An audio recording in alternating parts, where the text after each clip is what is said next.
찬양 감사합니다. 자, 할렐루야. 옆에 계신 분들과 한번 반갑게 인사하겠습니다. 반갑습니다. 잘 오셨습니다. 네, 다시 한번 또 인사할게요. 주의 사랑으로 사랑합니다. 축복합니다. 이렇게 한번 인사하겠습니다. 네, 다들 잘 지내셨죠? 네, 오늘은 좀 춥긴 하지만 그래도 봄이 다가오는 것 같습니다. 바람이 근데 올해는 너무 많이 불어서 굉장히 많이 불더라고요.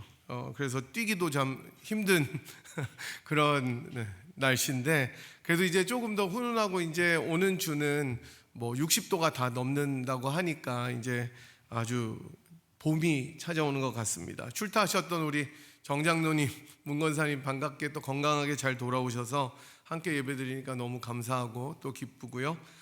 지난 수요일부터 사순절이 시작됐는데 저희 뭐 교단이나 사순절을 특별히 정해놓고 지키지는 않지만 그래도 경건하게 저희들이 이번에는 부활절이 조금 뒤에 있습니다. 4월 20일이던데 부활절 올 때까지 고난을 묵상하고 주님의 죽으심을 기억하면서 경건하게 기도와 말씀으로 보냈으면 좋겠습니다.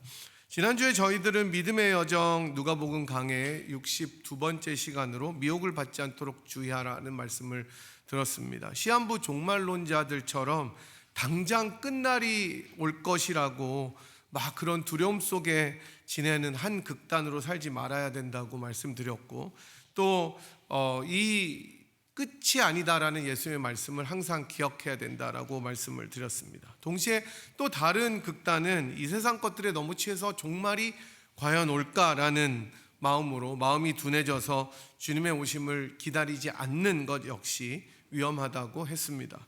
이 두 극단을 이기는 길은 기도와 깨어있음이라고 말씀드려서 두려움이나 무감각이 아니라 깨어있으면서 기도로 살아가면서 주님 오실 소망을 마음에 품고 살아가는 것이 가장 중요하다고 말씀드렸습니다.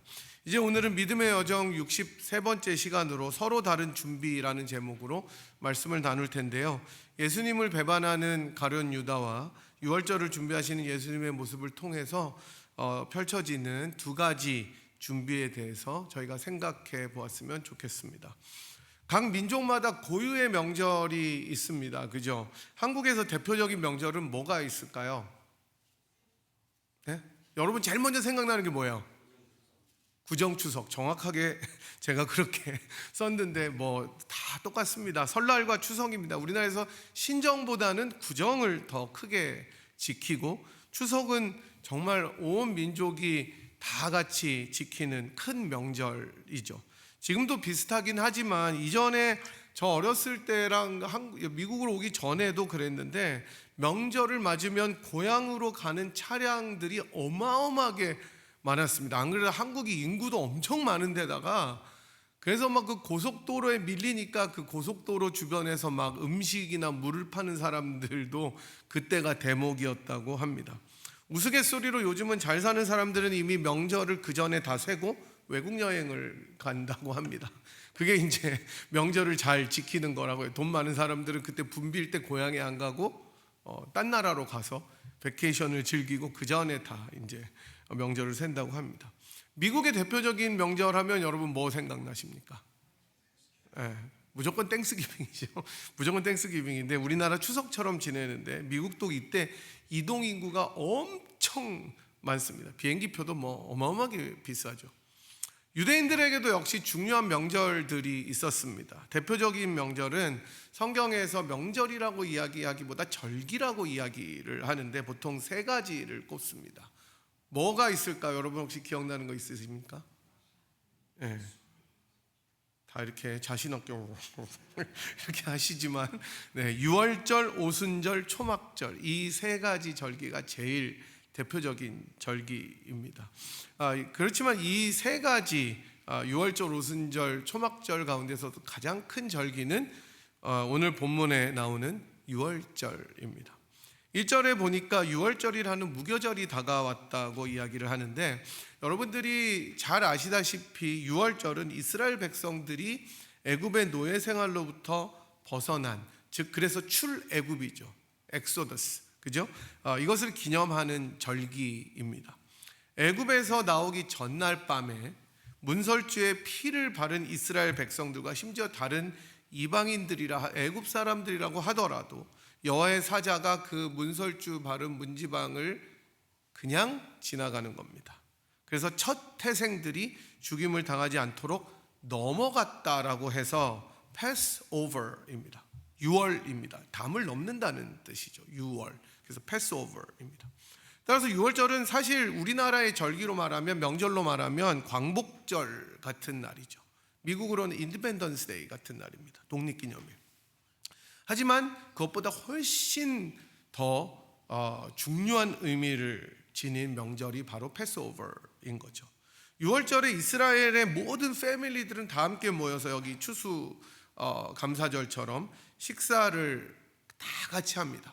그러면서 여호와의 구원하심을 기억하고 기념하고 찬양합니다. 예수님 당시에도 그 성전이 있는 예루살렘으로 이 6월절을 지키기 위해서 정말 많은 순례자들이 구름처럼 몰려들었습니다. 팔레스타인에 사는 사람들뿐만 아니라 흩어져 있던 디아스포라라고 이야기하는 그 외국에 살던 사람들이 다 6월절을 지키러 예루살렘으로 몰려왔습니다. 근데 이제 본문에 나오는 무교절은 또 뭐냐면 6월절 다음에 7일 동안 지키는 그 절기를 무교절이라고 이야기를 합니다. 그런데 왜 무교절이냐면 빵에 누룩이 들어가는데 이때는 누룩이 없는 빵을 먹는 거예요. 그래서 무교예요.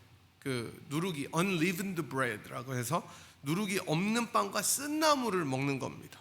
그러면서 애굽에서 이 고초 가운데 건지신 하나님을 높이는 절기가 무교절이었습니다. 그래서 이 두 개가 비슷해서 무교절 곧 6월절 이렇게도 이야기를 하는 거죠. 제가 실제로 이스라엘에 있는 선교사님한테 들었더니 이 6월절 무교절이 되면 진짜로 이스라엘에 있는 모든 그로서리 스토어에서는 유교병을, 그러니까 누룩이 들어간 빵을 실제로 팔지 않는데요.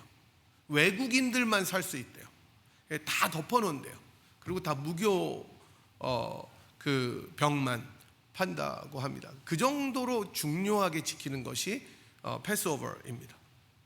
오늘 본문은 유대인들이 그렇게 가장 중요하게 지켰던 절기인 6월절과 무교절을 배경으로 해서 서로 다른 두 가지 준비에 대해서 알려주고 있습니다. 먼저 예수님을 죽이려는 세력들의 준비입니다.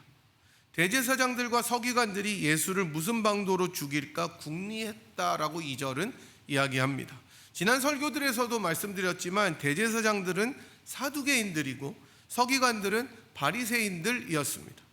이 둘은 사실은 라이벌 세력이어서 민주당, 공화당 같이 미국에 서로 이제 권력을 잡으려고 하는 사람들이었어요.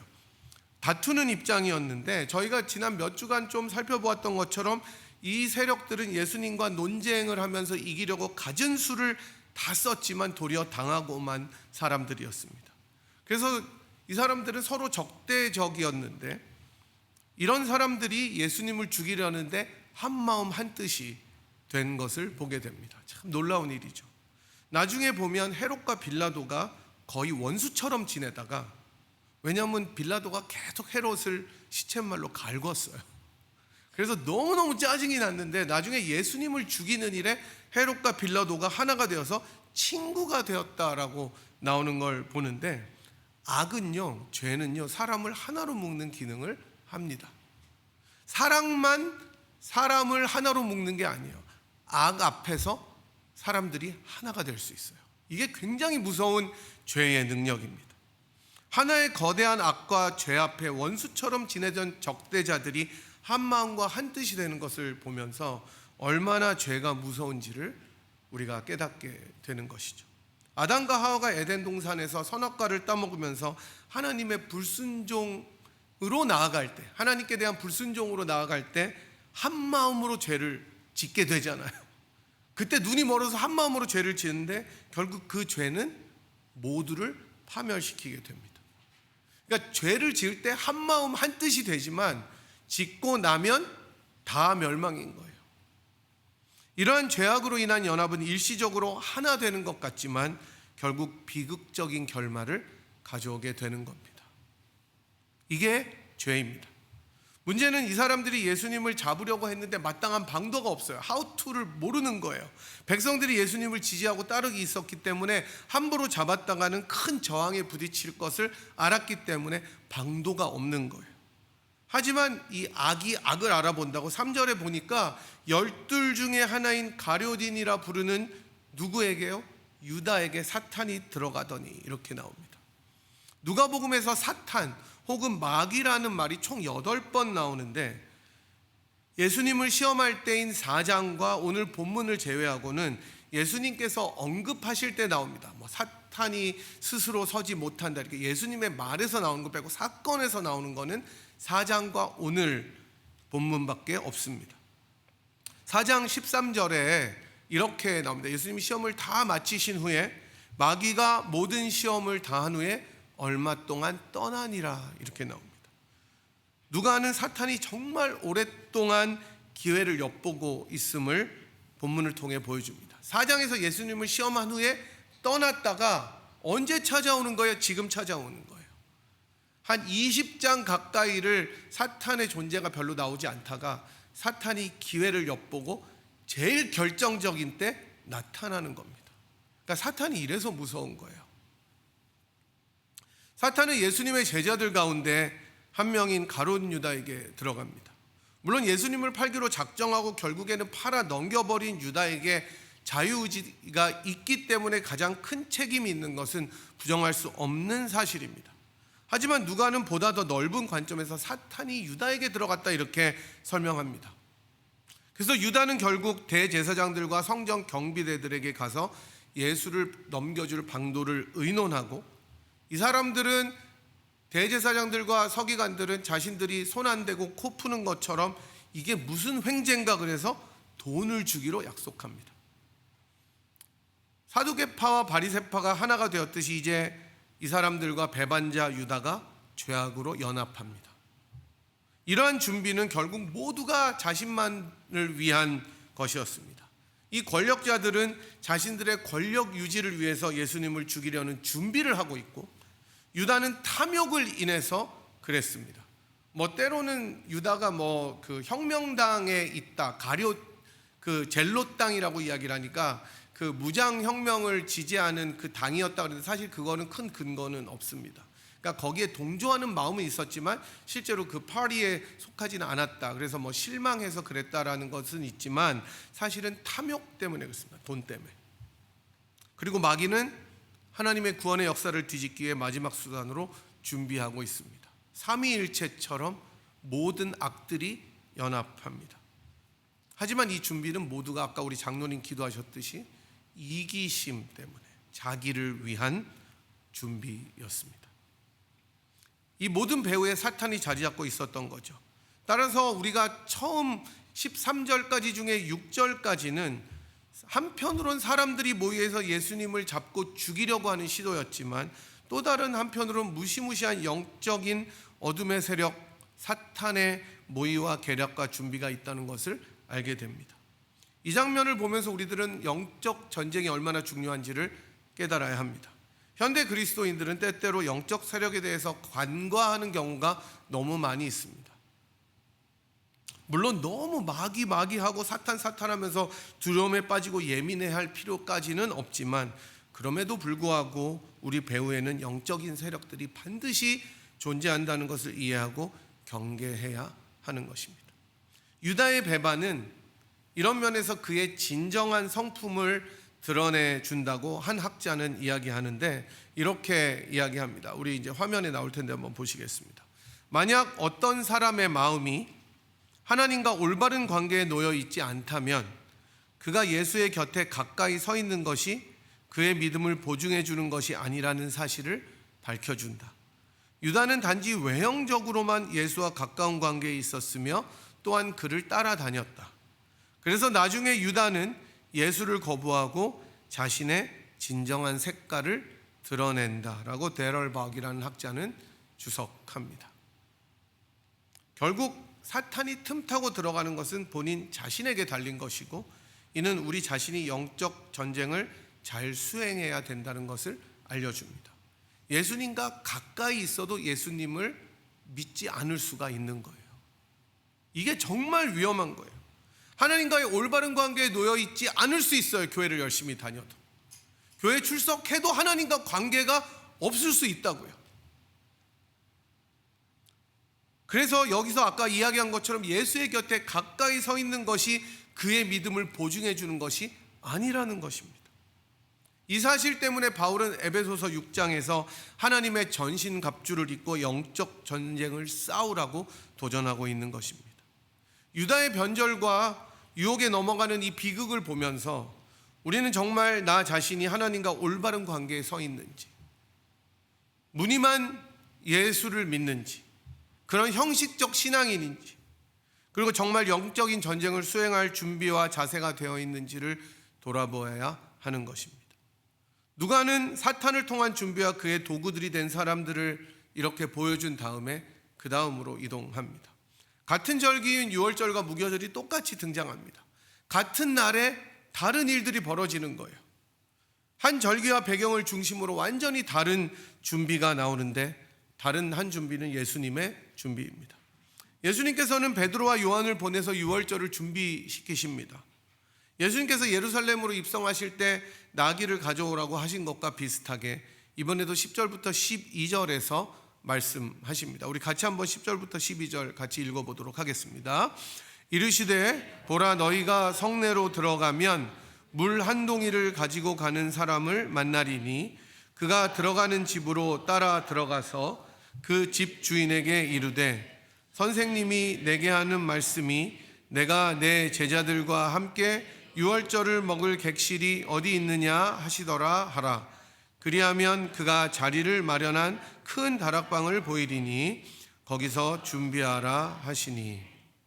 이렇게 말씀하십니다. 이 말씀을 듣고 베드로와 요한은 그대로 가서 이 사람을 만나고 유월절을 준비하게 됩니다. 예수님께서 제자들을 통해 유월절을 준비하게 하신 이유는 바로 마지막 만찬을 베푸시기 위함이었습니다. 저희가 이제 다음 주에 마지막 만찬을 자세하게 살펴보겠지만, 주님께서는 이 마지막 만찬을 제자들과 함께 하시면서 성찬을 제정하십니다.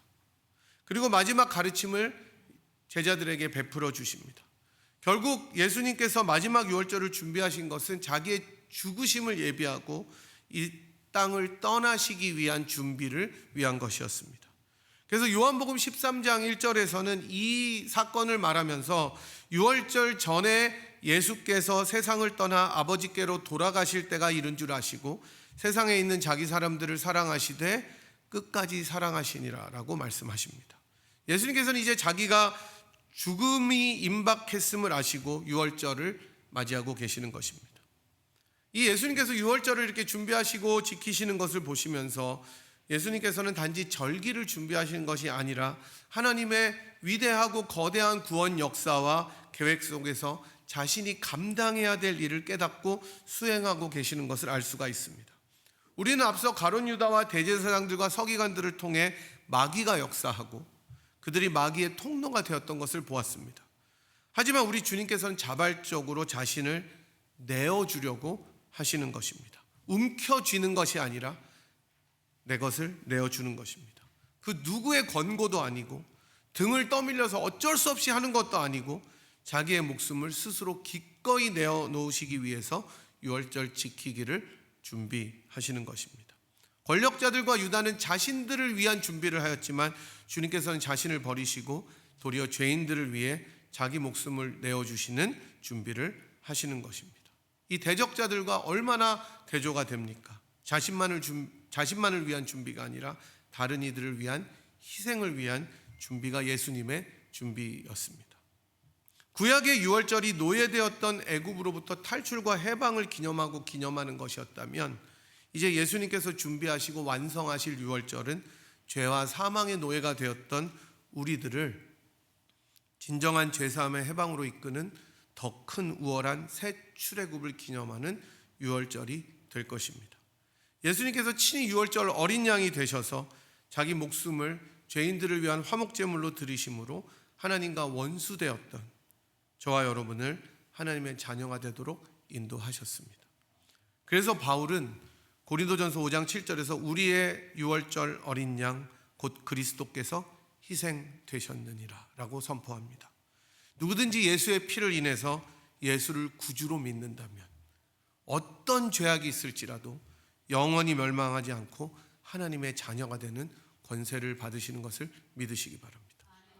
이 준비를 위해 우리 주님께서 마귀의 세력을 두려워하지 않으시고 정면으로 기꺼이 맞서시고 자신을 드리려고 준비하시는 것이 오늘 본문입니다.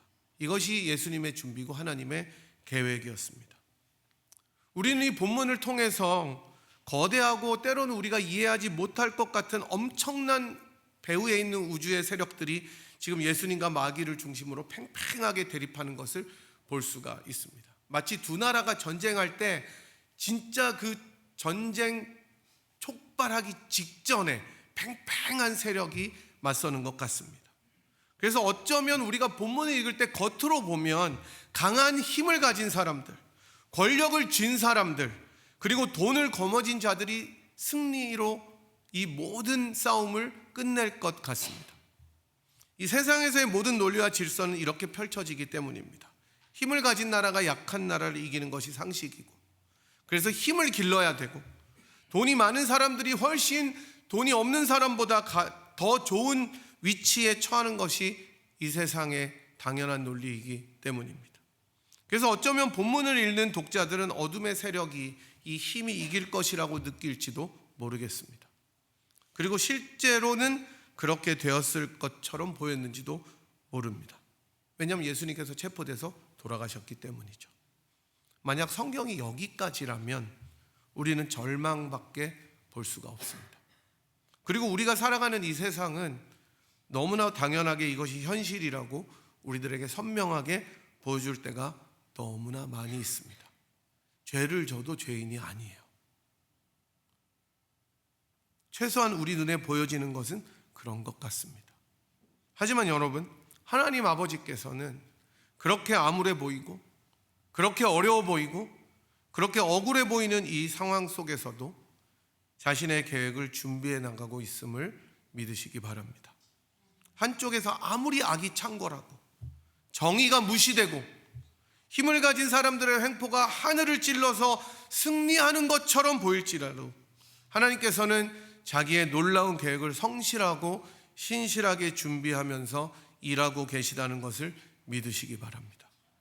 본문에 나오는 예수님의 유월절 준비가 그런 거예요. 아무도 주목하지 않는 곳에서, 아무도 바라보지 않는 곳에서, 제일 이상한 것 같은 그곳에서 하나님의 역사는 시작되고 펼쳐지는 것입니다. 그게 예수님의 유월절 준비였습니다. 사랑하는 여러분, 우리 눈에 보기에 너무나 힘겹고 너무나 어려워서 감당이 되지 않을 것 같은 현실이 눈앞에 있을 때가 있을 것입니다. 악이 승리하는 것만 보일 때도 있을 것입니다. 또 눈앞이 캄캄해서 이 상황은 도저히 안 되라고 이야기할 것 같을 때가 있습니다. 마귀가 늘 승리할 것 같을 때가 있습니다. 내 앞의 상황은 절대로 열리지 않을 것 같을 때도 있을 것입니다. 하지만 바로 그때 기억하십시오. 하나님께서는 그 순간에도 성실하고 신실하게 역사 속에서 늘 그러하셨던 것처럼 자신의 계획을 써나가고 계십니다. 준비하시고 그것을 이루어가고 계심을 믿으시기 바랍니다. 그래서 우리는 보이는 역사보다 더 위대한 것이 보이지 않는 하나님의 역사라고 고백할 수가 있는 거예요. 고린도후서 4장 18절은 이런 면에서 놀라운 고백입니다. 우리의 돌아보는 것은 보이는 것이 아니요 보이지 않는 것이니 보이는 것은 잠깐이요 보이지 않는 것은 영원함이니라. 비록 우리들의 눈에 아무 증거들이 보이지 않을지라도, 겹겹이 막혀서 마귀의 능력이 이기는 것처럼 느껴지고 보여질 때에도 우리는 예수 안에서 하나님의 선하심을 의지할 수가 있는 것입니다. 또한 이 모든 것의 중심에는 우리 구주 예수님이 계시다는 것을 기억하십시오. 스스로 유월절 제물이 되시기 위해서 유월절을 준비하시는 우리 주님의 그 희생 때문에 이 모든 것이 가능한 것입니다. 그럴 때 주님께서는 우리를 당신의 도구와 통로로 사용하십니다. 예루살렘 입성하실 때 그 나귀 주인처럼, 유월절 장소를 제공한 사람처럼 그리고 유월절을 준비하는 예수님처럼 하나님의 놀라운 계획 가운데 쓰임받게 되는 것입니다. 여러분, 하나님의 계획 가운데 여러분은 무엇을 준비하시기를 원하십니까? 주께서 여러분께 준비하고 명하시고 도전하시는 것들은 무엇인지 한번 깊이 생각해 보십시오. 주님의 뜻을 우리가 그래서 묵상하고, 비록 우리 앞에 펼쳐진 현실이 그렇게 쉽지 않을지라도 그 뒤에서 하나님의 영광을 위해 일하시는 예수 그리스도를 기억하시면서 우리가 참 아름다운 준비로 주님께 드리는 우리들의 인생이 되기를 주님의 이름으로 간절히 축복합니다. 네, 이제 다 함께 일어나셔서 함께 찬양하겠습니다. 들으신 말씀 생각하시면서 321장 찬송가 321장 주님 앞에 찬양하도록 하겠습니다.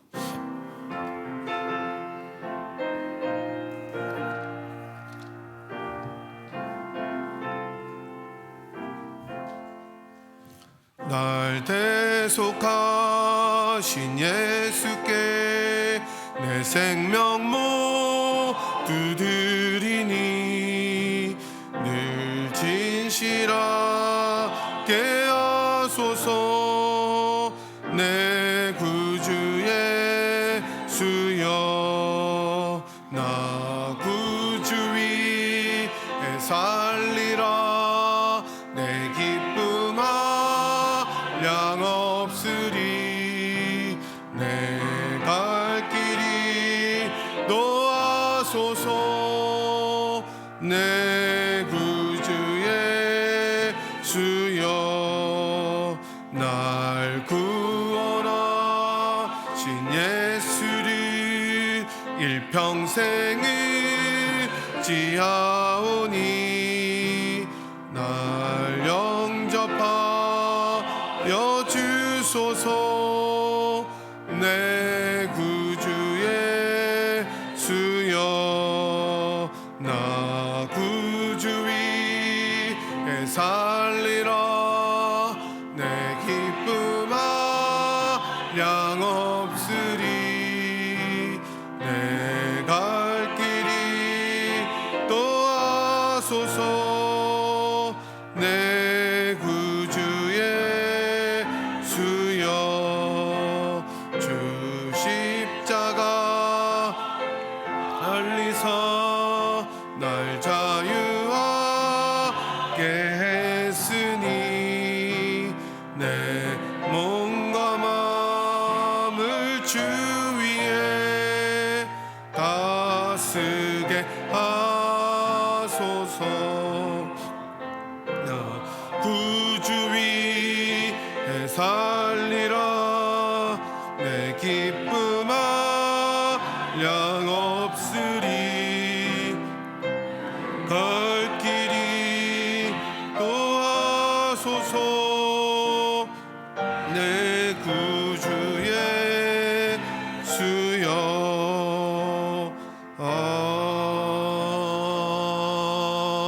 아멘. 저희 들으신 말씀, 부르신 찬양 생각하면서 주님 앞에 한 목소리로 한번 기도하겠습니다. 우리가 하나님께서 상황이 어렵고 캄캄할지라도 그 뒤에서 언제나 성실하게 일하시는 것을 신뢰하며 하나님의 준비에 우리도 함께 동참할 수 있는 인생이 되게 하여 주시옵소서. 우리들의 인생 속에 주님께서 질문하십니다. 너는 나를 위해서 무엇을 준비하고 있느냐? 나의 계획에 무엇으로 동참하느냐는 질문에 우리가 대답했으면 좋겠습니다. 주님의 준비에 함께하게 하여 주시옵소서. 우리 주님 한번 크게 부르시고 주님 앞에 통성으로 기도하도록 하겠습니다. 주여! 하나님 아버지, 저희들이 주님 앞에 주님의 신실하심과 주님의 일하심을 기억하며 나아갈 수 있도록 인도하여 주시기를 기도합니다. 아버지 하나님, 우리들의 상황과 또한 참으로 악이 창궐하며 이기는 것 같을지라도 주님의 그 선하심과 신실하심을 아버지 기대하며 일하시는 하나님을 바라보며 그리스도의 십자가를 붙잡을 수 있는 저희들의 인생이 되게 인도하여 주시옵소서. 주님이 저희를 위하여 목숨을 내어주시고 모든 준비와 모든 일들을 마치신 것을 기억하며 우리도 주님을 향하여 무엇을 준비할지 무엇을 드릴지 기억하며 나아갈 수 있는 저희들의 인생이 되게 인도하여 주시기를 기도하오니 주님 저희들을 새롭게 하여 주시옵소서. 인도하여 주시옵소서.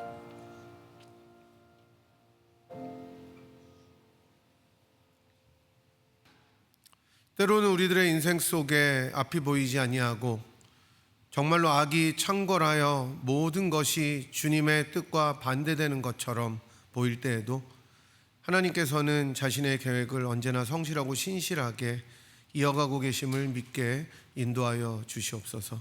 하나님께서 준비하시고 예비하시는 가장 좋은 일들에 저희도 함께 동참하며 준비할 수 있는 인생이 되게 인도하여 주시옵시고, 그렇게 하나님의 계획을 잘 준비하고 수행하셨던 예수 그리스도의 본을 따라 저희도 주님의 계획에 한 몸이 될 수 있는 인생이 되게 저희들의 인생을 인도하여 주시기를 기도합니다. 저희들이 믿음의 눈을 들어 이 현실만을 바라보지 않게 도와주시고 그 너머에 있는 하나님의 선하심과 진실하심을 신뢰하게 도와주시옵시고, 저희 모두를 위하여 아들을 기꺼이 내어주신 하나님의 사랑을 날마다 붙잡고 매일매일 주님을 향한 준비함으로 살아갈 수 있는 저희들의 인생과 가정이 되게 축복하여 주시옵소서. 지금은 우리를 위하여 유월절 어린 양이 되사 친히 죽음을 준비하시고 실제로 우리를 위하여 자기의 목숨을 기꺼이 내어주신 우리 구주 예수 그리스도의 무한하신 은혜와 그 아들을 아끼지 아니하시고 우리 모두를 위하여 기꺼이 내어주신 하나님 아버지의 극진하신 사랑하심과 성령 하나님의 위로교통 충만하심이 지금도 보이지 않는 곳에서 자신의 역사를 신실하게 써내려 가시며 우리를 가장 좋은 곳으로 채우시기를 원하시는 하나님을 신뢰하고 그리스도의 십자가를 붙잡으며 주님을 향한 아름다운 준비를 하기를 원하고 돌아가는 이 자리에 함께한 주의 백성들 한 분 한 분 머리 위에와 사랑하는 분이엘 제단 위에 지금부터 영원토록 함께 하시기를 간절히 축원하옵나이다. 아멘.